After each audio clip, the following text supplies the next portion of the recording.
Oke. Ya. Jadi seperti itu ya. Jadi ini dengan portofolio ini nanti risikonya itu bisa berkurang atau istilah lainnya meminimalkan risiko. Jadi seperti itu. Oke ya. Jadi ini namanya bentuk ya simpel lah, sederhana ya. Contoh yang paling gampang untuk memahami portofolio. Tentunya kalau dalam teori seperti ini, jadi portofolio itu adalah suatu variabilitas dari nilai investasi untuk meminimalkan risiko. Jadi pemahaman ini berdasarkan pada apa? Pada bahwa investor itu selalu menginginkan risiko yang minimal atau menghindari risiko kalau bisa.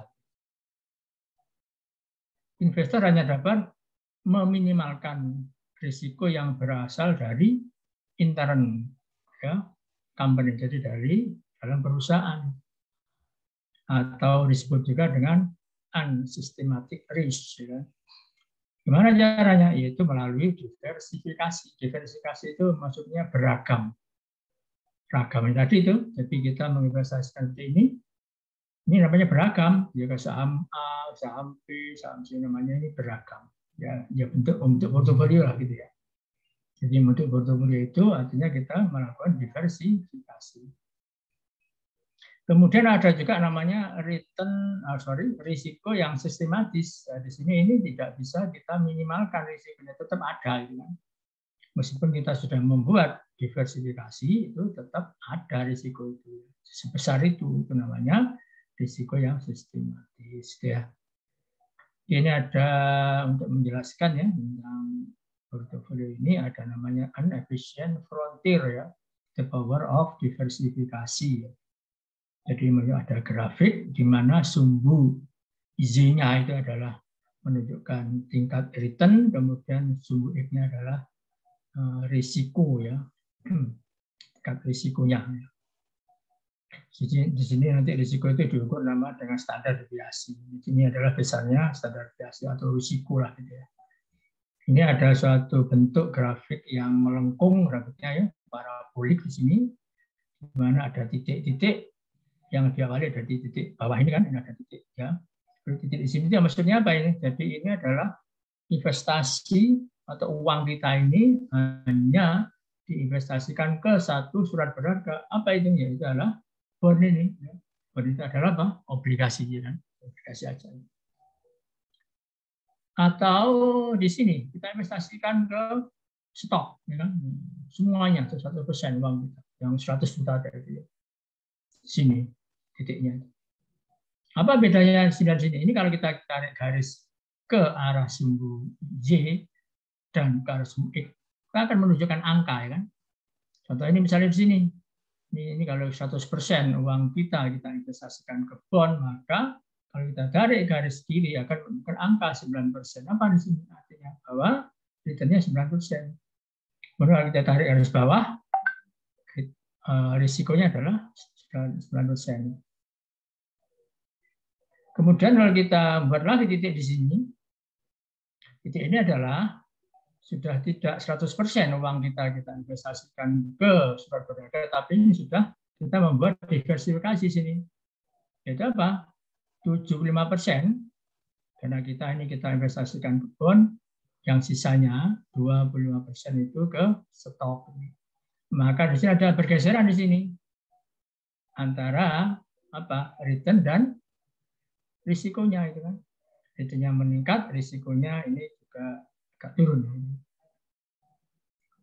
Kemudian kalau kita naikkan lagi di sini diversifikasinya 50-50, separuh uang kita invest ke bond, separuh uang kita invest ke stok. Maka di sini akan terjadi apa? Juga kenaikan return.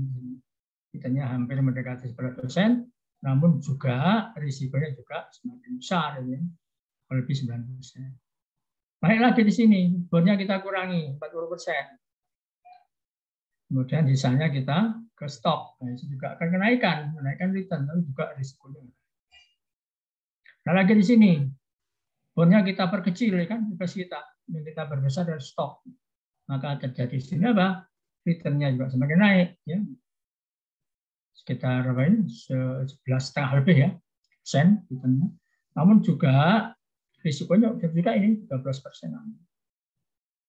gitu. Tapi kalau semuanya di stok, ya, untuk di stok, ya, memang tinggi returnnya, ini 12,5%-an ya. Namun juga risikonya juga besar sekali, ya. Jadi di sini menunjukkan bahwa untuk ini kan kalau kita membuat diversifikasi seperti ini di antara 100% bond dan 100% stok ini, ya, yang menunjukkan di apa ini diversifikasi pada suatu grafik.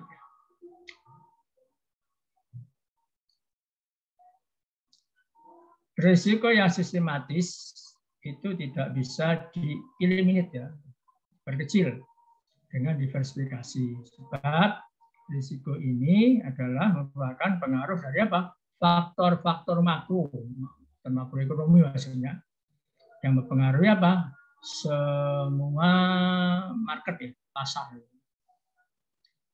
Di pasar utamanya pasar saham itu apa ini memang dipengaruhi oleh risiko yang sistematis. Tapi ini tidak bisa kita kurangi, tidak bisa kita perkecil. Apa contohnya risiko yang sistematis? Jadi ini tingkat bunga, ya, tingkat bunga, foreign exchange, ya, nilai tukar, kebijakan pemerintah, buying power, ya, ini adalah daya beli masyarakat, ya, politik, psikologi, risiko pasar, ya, risiko kegagalan suatu kondisi ekonomi, ya, dan sebagainya. Itu namanya risiko itu yang tidak bisa kita eliminate, ya. Tapi kalau risiko yang tidak sistematis atau unsystematic risk itu bisa di-eliminate, ya, kan? Dengan apa? Dengan diversifikasi.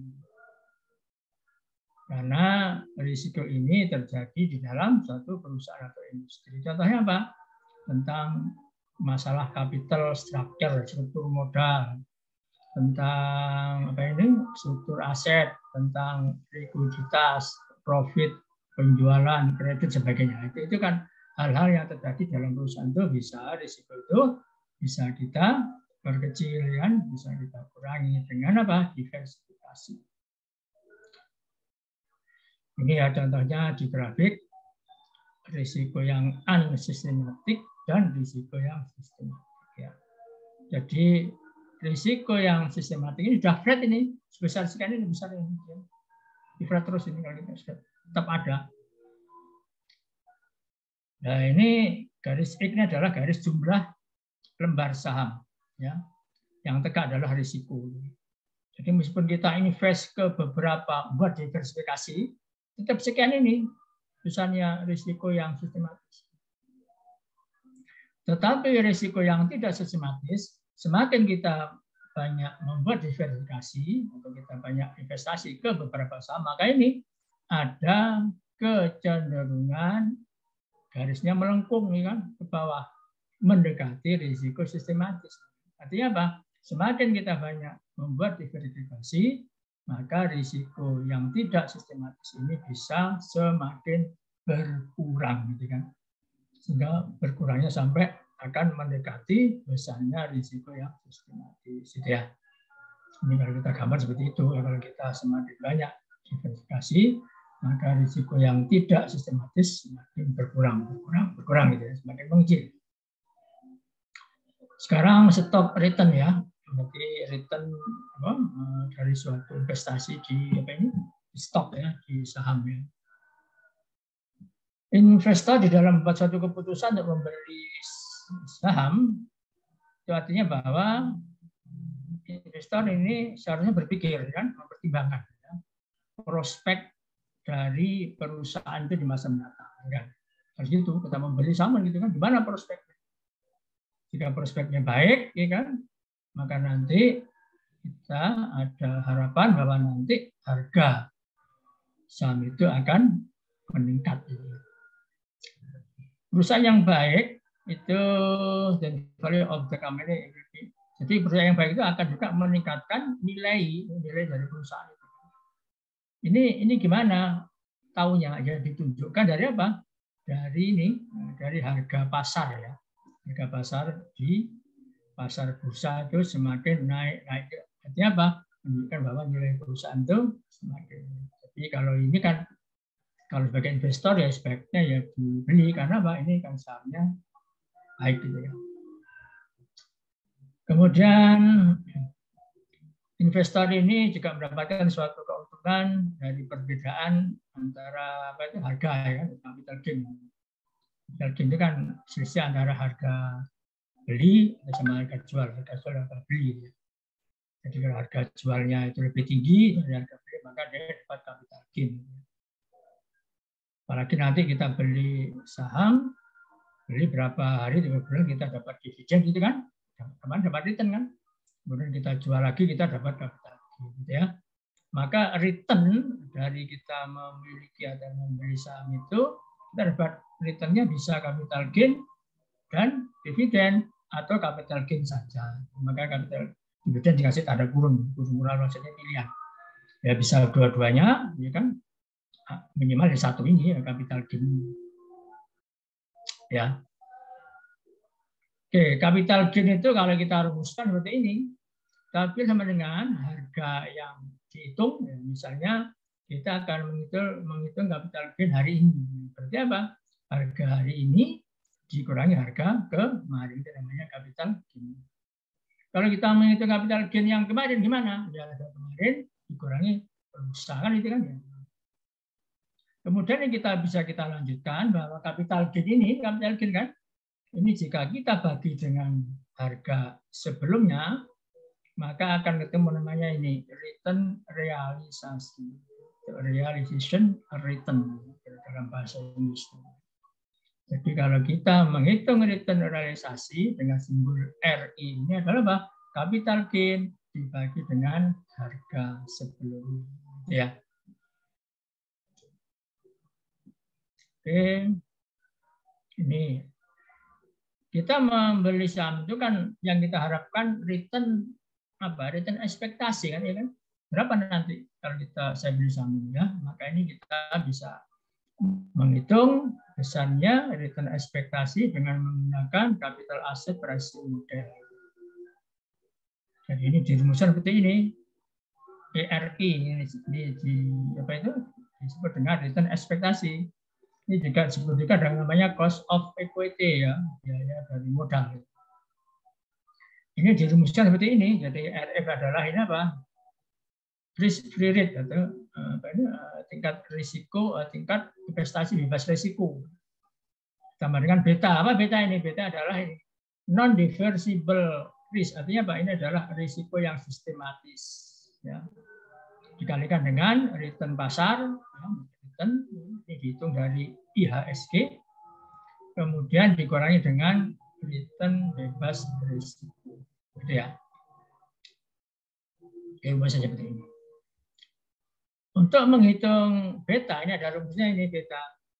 Itu adalah kovarian dari saham dan return saham dan return pasar dibagi dengan varian return pasarnya. Itu menghitung beta. Ya. Kalau kemarin Anda hitung return ekspektasi pakai rata-rata itu bisa, tapi rata-rata itu apa? Tidak menyertakan beta, ya. Sehingga kalau pakai rumus ini kan lebih komplit gitu kan. Jadi kita juga memperhatikan return risiko yang sistematis. Ini saya beri contoh, ini contoh harga saham yang agak lama ya. Ini saya belum sempat buat yang baru. Ini ada harga saham Indofood dari 1 Januari 2016 sampai 1 September 2021. Jadi ini ada row 3, row 4 sampai row 10 ini. Karena ini kan digulung di sini ya. Di frisi ya, di Excel-nya di frisi. Jadi sebenarnya ada sekian banyak garis panjang sebenarnya. Karena di frisi untuk supaya bisa jelaskan di sini ya. Dari data ini, kita bisa menghitung berapa besarnya return realisasi dari saham Indofood ini. Ya. Ini kita menghitung return realisasinya. Dari mana ini caranya? Yaitu ini harga yang dihitung ini dikurangi harga sebelumnya dibagi harga sebelumnya ini ketemunya ini. Ini dari mana ini? Jadi kali ini berarti di sini kan patokannya. Nah, ini hitung return realisasi di sini berarti ini harga yang dihitung saat ini dikurangi harga sebelumnya dibagi sebelumnya ketemu ini. Sehingga kalau kita hitung semuanya maka ada return realisasi yang ketemu dari row 3 sampai row 70. Row 71 nggak ada. Karena apa? Karena ini datanya sudah terakhir pada row 71. Sehingga ini ada sekian row. Row-nya ada 3 sampai 70. Berarti itu ada berapa itu? Ada 68 ya, 68 row ya. Ada 68 baris hasil dari perhitungan return realisasi dari saham Indofood.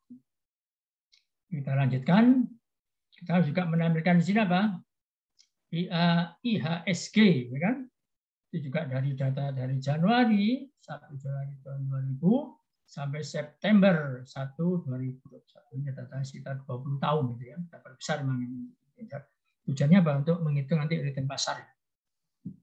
Oke, berikutnya juga dengan cara yang sama dari IHSG ini kita cari juga return realisasinya ini dengan cara yang sama.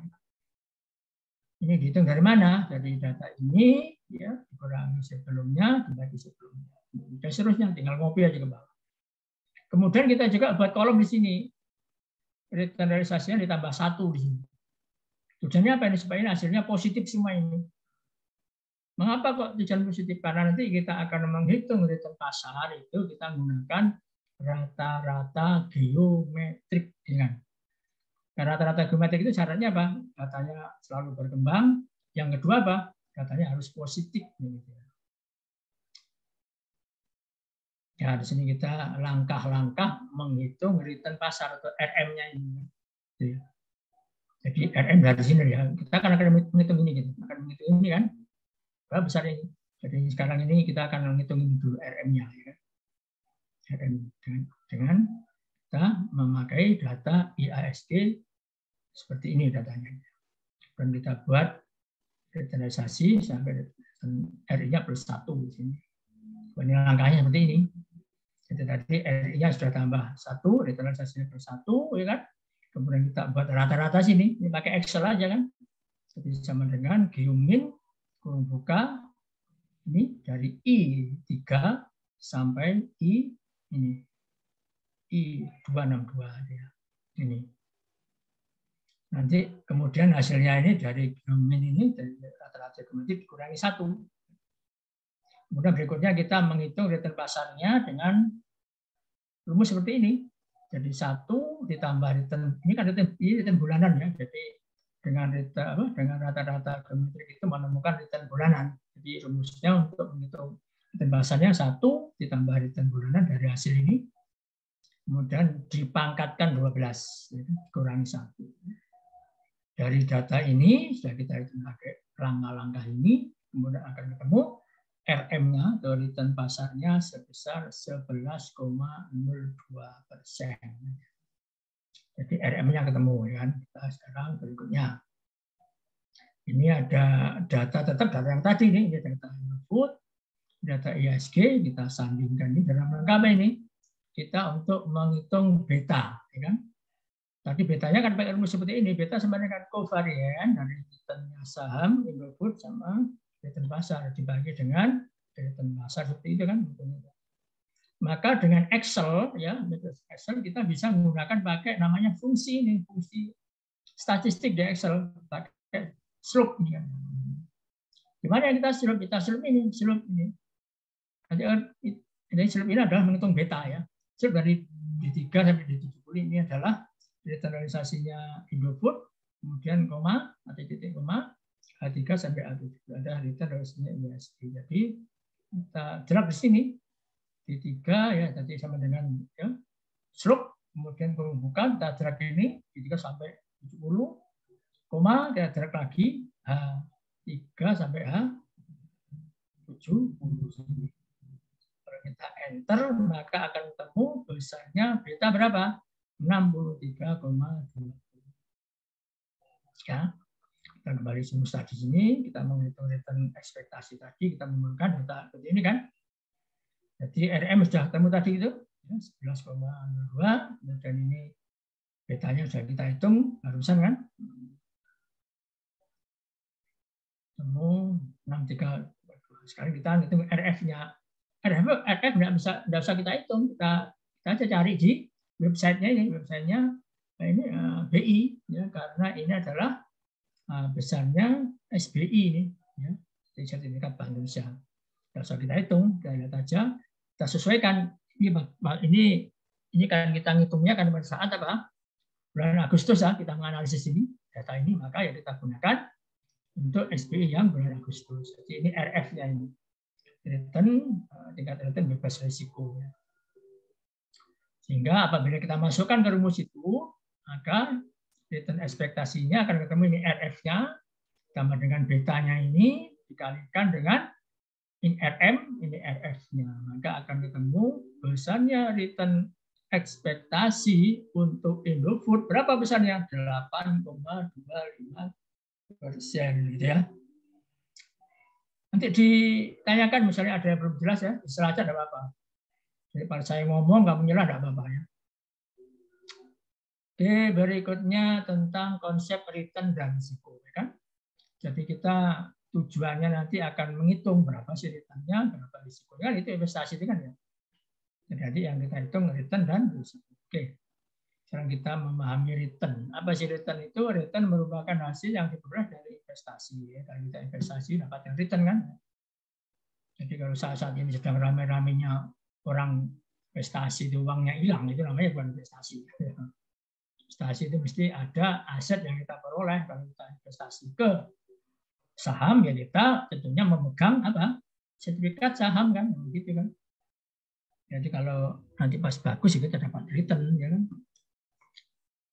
Return dapat berupa realisasi yang sudah terjadi dan return ekspektasi yang belum terjadi. Tapi diharapkan nanti bisa terjadi di masa yang akan datang. Ya, tadi kita sudah menghitung return realisasi dan return ekspektasi. Tadi kan return realisasi itu simbolnya RI, kalau return ekspektasi RI. Investor sebaiknya tidak hanya mempertimbangkan besarnya pendapatan yang akan diperoleh, akan tetapi juga perlu memperhatikan variabilitas pendapatan saham tersebut dari waktu ke waktu. Ya, gitu ya. Variabilitas pendapatan saham inilah yang disebut dengan risiko investasi saham. Ya. Jadi pendapatan tadi yang bervariabilitas, yang bergerak, ya, naik turun gitu ya. Itu namanya disebut dengan risiko investasi saham.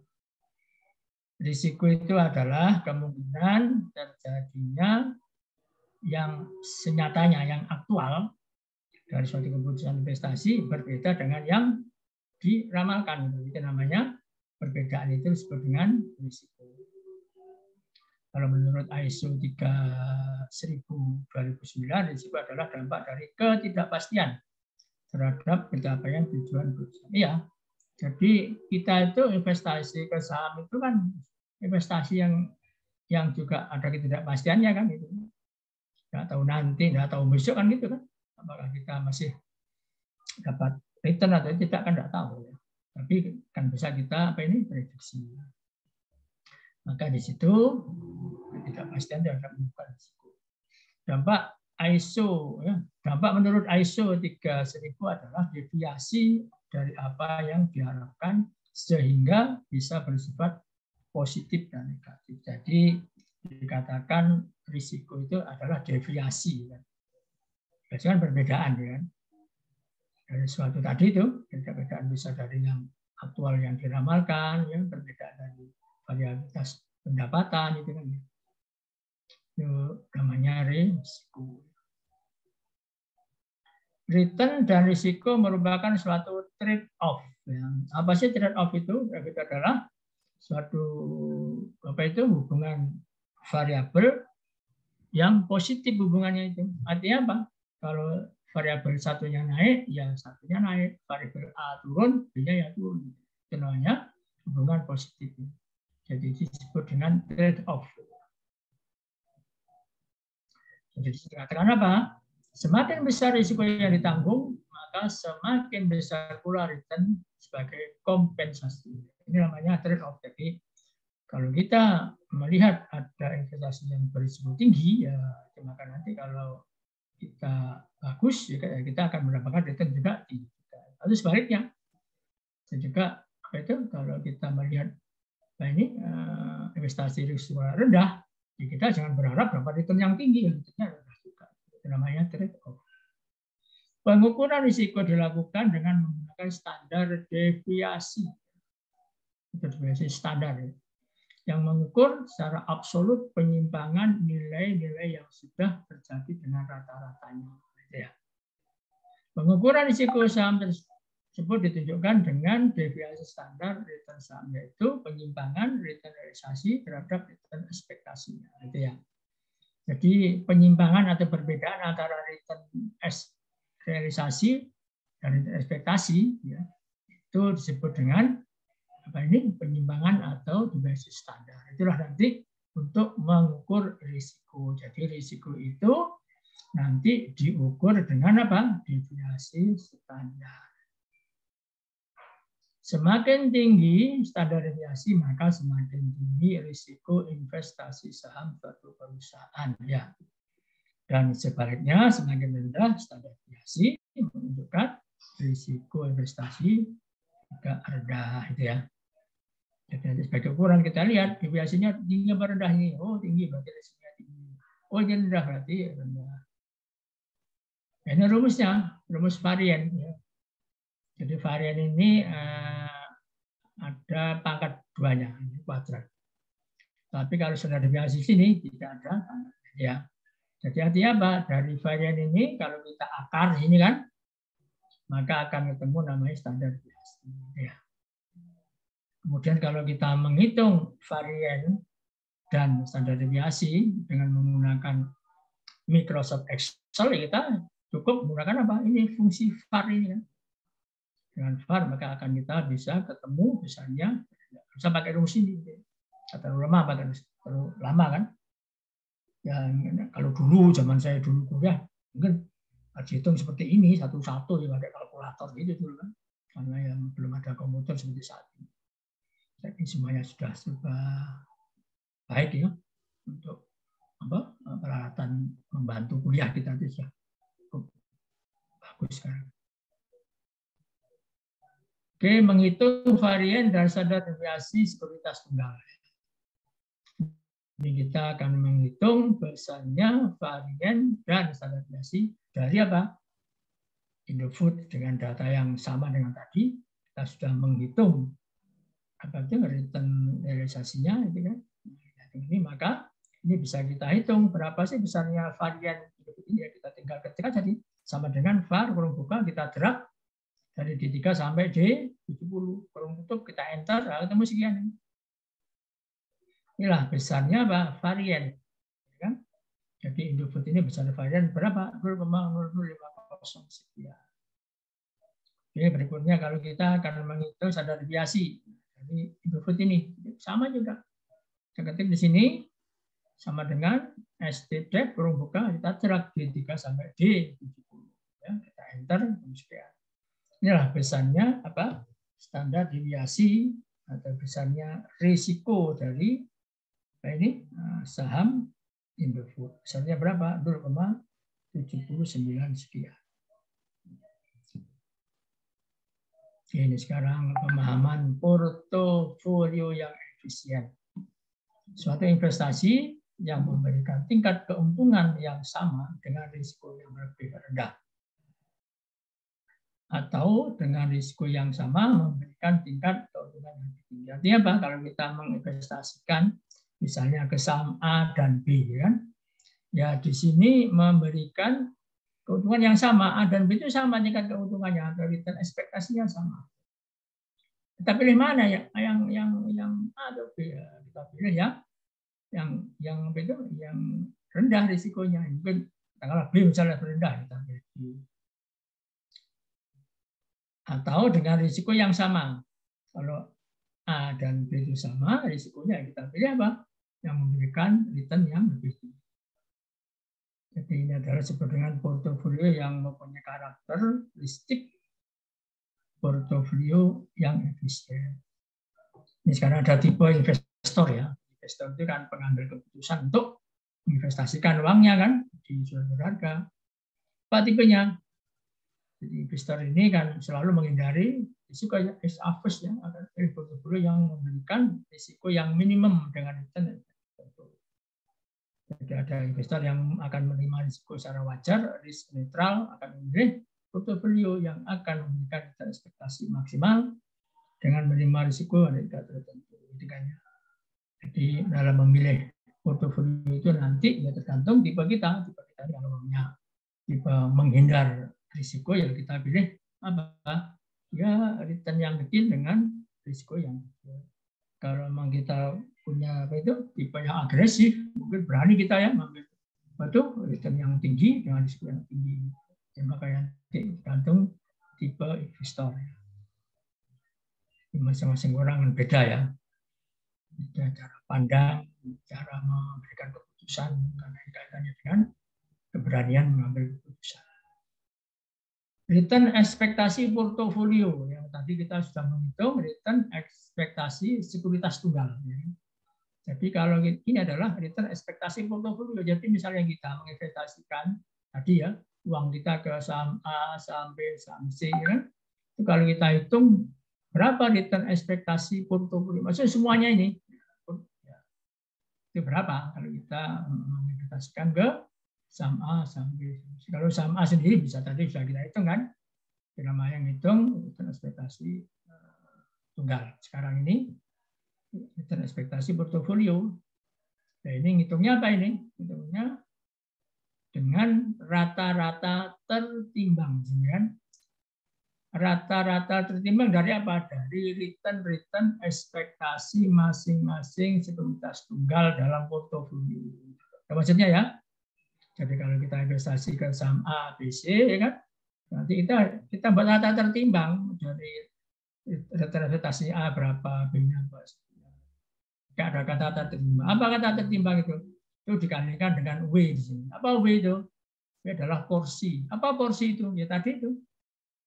Kalau kita punya uang 100 juta, jadi kita menginvestasikan ke saham A berapa? 40%, ya kan? 40 juta, 40%. Jadi 40% itu namanya porsi. Saham B-nya 30% atau 30 juta. 30% itu namanya porsi. C-nya juga itu namanya W. Sehingga nanti apabila kita hitung, ya, atau kita jabarkan ini adalah return ekspektasi portofolio adalah apa? Kita baca ini adalah jumlah dari perkalian apa antara porsi dan return ekspektasi sekuritas tunggalnya, ya kan? Jadi porsi kali return ekspektasinya A tambah lagi porsi dikalikan return ekspektasinya B tambah lagi porsi dikalikan dengan return ekspektasi. Itu kalau semua dijumlahkan maka akan ketemu namanya return ekspektasi portofolio. Ini contohnya ini. Jadi kita membuat portofolio A dan B, ya, saham A dan saham B. Saham A ini return ekspektasinya 5%, ya. Jadi return ekspektasi untuk A atau return ekspektasi tunggalnya, ya. A 5%, porsi dananya 30%, ya. Kemudian sekuritas B return ekspektasinya 4,5%, porsi dananya 70%, ya. Ya. Kemudian di sini apabila kita membuat return ekspektasi portofolio, ya ini tinggal kalikan 5% kali 30% ditambah 4,5% kali 7%. Berapa ketemunya? 4,65%. Ini ya.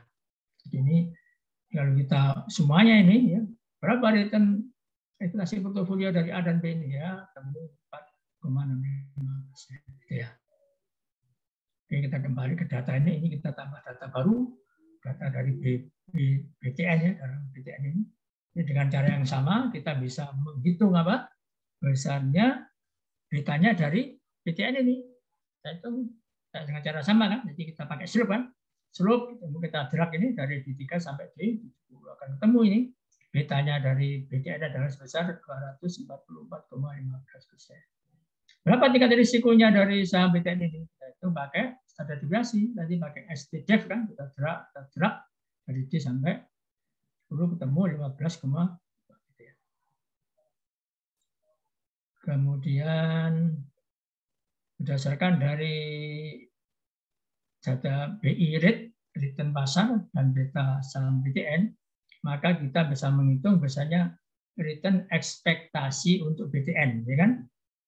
Dengan menggunakan CAPM tadi kan, ini kan RF-nya tetap ya. Ini betanya dari sini kan, betanya BDN. Dari return pasarnya tadi sudah kita hitung, kurang dengan ini return yang bebas risiko atau RF-nya. Sehingga besarnya return ekspektasi dari saham BDN punya 22,30%. Gitu ya. Karena ini kita ke koefisien korelasi. Nah, dengan korelasi ya, korelasi kan hubungan antar dua variabel ya. Jadi itu harus kita menghitung hubungannya kuat apa tidak ya, kita hitungnya dari mana kita lihatnya. Misalnya gini, melihat apakah semangat kamu belajar ini kaitannya dengan juga semangat ini sama dengan ini kiriman uang ya, kiriman uang dari orang tua gitu kan, bisa juga itu misalnya kamu pos ya, kiriman orang tua itu apa punya korelasi terhadap semangat saya belajar, dihitung nanti kita kalau memang kuat ya kan profesionalnya, berarti yang itu ada kaitannya. Jadi semakin banyak itu sangnya semakin semangat gitu ya, contoh ya. Konsep dari kovarian dapat dinyatakan dalam bentuk korelasi. Koefisien korelasi menunjukkan besarnya hubungan pergerakan antar dua variabel relatif terhadap masing-masing deviasinya. Ini kan kalau kita buat apa ini apa namanya narasinya ya dari pemahaman korelasi. Dengan demikian nilai koefisien korelasi antara variabel A dan B itu seperti ini. RAB atau rho ya, rho AB. Ini kan R ya. Ini simbolnya aja, notasinya. Bisa juga pakai rho, pakai apa itu? Pakai ini huruf Yunani. Dapat dihitung dengan membagi kovarian dengan deviasi variabel-variabelnya. Maka kalau kita akan menghitung berapa besarnya koefisien korelasi antara saham A dan saham B, maka misalnya adalah kita hitung kovariannya return saham A dan saham B dibagi dengan perkara masing-masing deviasinya. Itu akan ketemu besarnya koefisien antara saham A dan saham B. Ini ada suatu keterangan di sini bahwa nilai koefisien korelasi berkisar dari +1 sampai -1 itu ya. Jadi nanti yang kita gunakan koefisien korelasi itu ya antara +1 sampai -1. Kalau lebih dari 1 nggak mungkin ya kan, maksimal +1 atau lebih kecil dari -1 juga nggak mungkin juga ya. Di antara ini. Nilai koefisien korelasi +1 menunjukkan korelasi positif sempurna. Nilai koefisien korelasi 0 menunjukkan tidak ada korelasi. Kalau nilai koefisien korelasi -1 itu menunjukkan korelasi negatif sempurna. Ya. Jadi, ini contoh menghitung koefisien korelasi antara saham Indofood dan saham BDN. Kita tidak usah menggunakan pakai ini ya, pakai rumus ini kan. Bisa aja, tapi kan lama ini ya. Kita pakai Excel kita menggunakan namanya fungsi Corel kan. Jadi sama dengan Corel, kalau buka kita drag ini untuk returnnya saham Indofood di 3 sampai di 70 koma. Kita drag return sahamnya BDN dari H3 sampai H70 sama. Kita enter di sini akan ketemu besarnya koefisien antara saham Indofood dan saham BDN sebesar 0,42203 ya. Ini rumus tadi ini kalau kita Sekarang kita rubah kovariannya itu kita taruh di sini sebelah kiri tanda sama dengan ini. Maka apa yang terjadi? Maka kovarian sama dengan rho. Rho-nya ini rho AB kali IA kali PB. Atau ini. Jadi kovarian kita ganti ini lambangnya ini pakai pi ya. Pi adalah PAB ini dibaca kovarian ya. Kovarian sama dengan apa? Koefisien korelasinya A dan B dikalikan masing-masing deviasinya. Atau pi 1,2 sama ini. Ini notasi kali AB 1,2. Menghitung kovarian saham Indofood dan BTN. Kita akan menghitung kovariannya. Jadi kovarian tadi kan harus apa? Hubungan kan? Ada hubungan antara dua return. Ini kita return Indofood sama returnnya BTN. Ini berapa kovariannya? Ya kita kalau pakai rumus tadi kan panjang ya. Kita pakai fungsi Excel di sini sama dengan covar. Buka, kita drag ini dari returnnya Indofood kita drag, kemudian koma kita drag returnnya dengan cara yang sama, maka akan kita enter ketemu besarnya kovarian antara saham Indofood dan BTN itu sebesar 0,0045 gitu ya. Ini keterangannya. Jika koefisien korelasinya per 1 positif semua, artinya risiko tidak dapat didiversifikasi atau risiko portofolio tidak akan berubah sama dengan risiko aktiva individualnya. Ya. Jadi kalau koefisien korelasinya itu menghasilkan satu bulat itu, maka nanti kita tidak bisa membuat portofolio karena risikonya nggak akan berubah.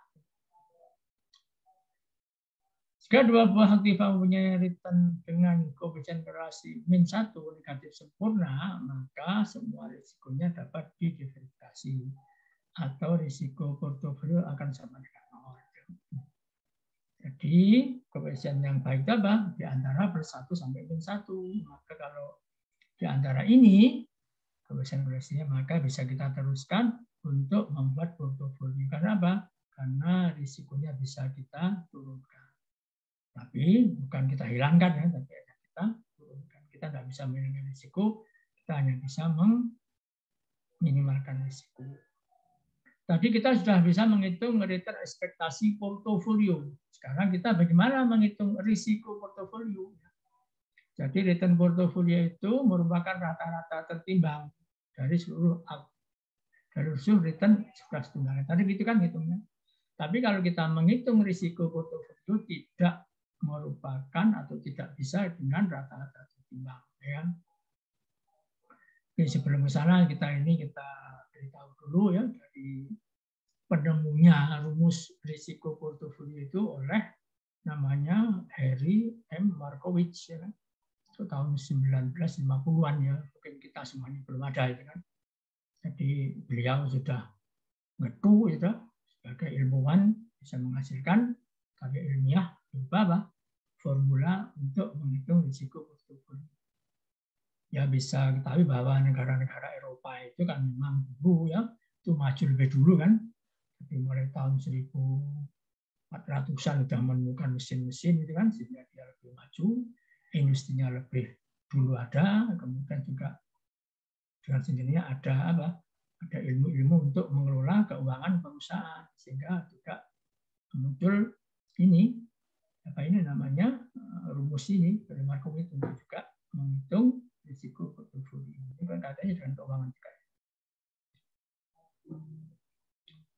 Oke, persyaratan utama untuk dapat mengurangi risiko di dalam portofolio ialah return untuk masing-masing sekuritas tidak berkorelasi secara positif sempurna. Tadi itu kan kalau plus 1 misalnya nanti ketemunya koefisien korelasinya tidak bisa kita membuat portofolionya.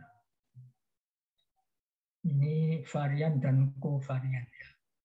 Jadi di sini ada matrik ya, matrik sekian n kolom, sekian n baris dan n kolom. Jadi di sini kalau kita lihat ini pi ya, pi 11. Ini adalah baris 1, kolom 1, ini P12, baris 1, kolom 2, ini P13, baris 1, kolom 3, dan seterusnya kan sampai N ini. Jadi ini adalah P baris 1, kolom ke N. Kalau ini adalah P21 ya. Jadi ini adalah baris 2, kolom 1, terus ini baris 2 sampai ini kan, ini adalah baris 2, kolom, dan seterusnya ini. Jadi ini bentuk metrik baris dan kolom ya. Ini ada nama-namanya yang ini ya, yang P11, P22, P3, yang diagonal ini kan. P11, P22, P33, P44, P55, P1000, P sekian ya. Yang sama-sama itu kan, itu namanya disebut dengan varian. Nah, lainnya ini yang P21, P31, P23, ya, P250 misalnya, P100.000, nah, itu disebut dengan kovarian.